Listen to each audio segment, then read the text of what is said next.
Kemiskinan merupakan masalah sosial yang hadir di tengah masyarakat, khususnya di daerah yang sedang berkembang.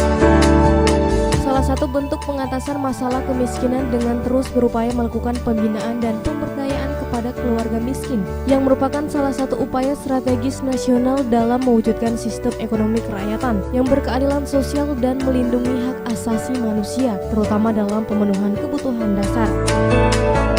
Pemerintah Kota Gorontalo dalam mewujudkan masyarakat yang sejahtera berfokus pada program pembangunan kesejahteraan sosial dengan melaksanakan kegiatan yang bertujuan untuk memberdayakan kelompok masyarakat miskin.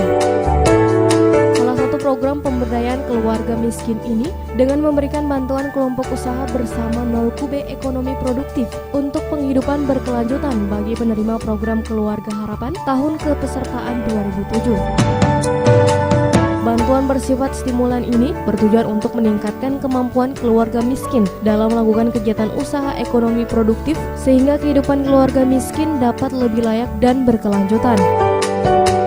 Yang diharapkan dari program ini adalah sesudah program Keluarga Harapan ini selesai, maka Bapak Ibu ini akan terus menjadi wira-usaha baru, sehingga ke depan nanti ketika ada pendataan lagi, Bapak Ibu tidak akan terjadi sebagai keluarga sangat miskin atau rumah tangga miskin SDM. Kegiatan penyerahan bantuan seperti ini yang dilaksanakan oleh pemerintah kota dengan berbagai program, termasuk program untuk bantuan kelompok usaha bersama bagi para penerima PKH, ini sudah banyak dilakukan.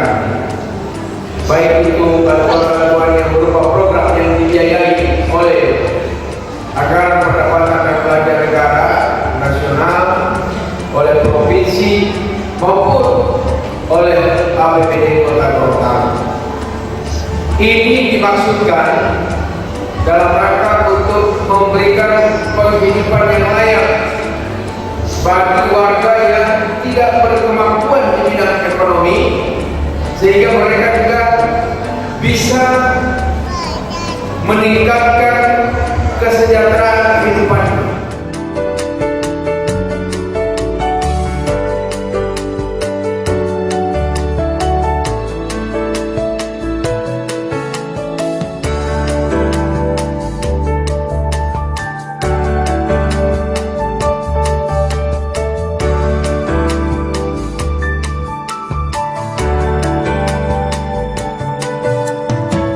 Tim Liputan Advertorial Mimosa TV.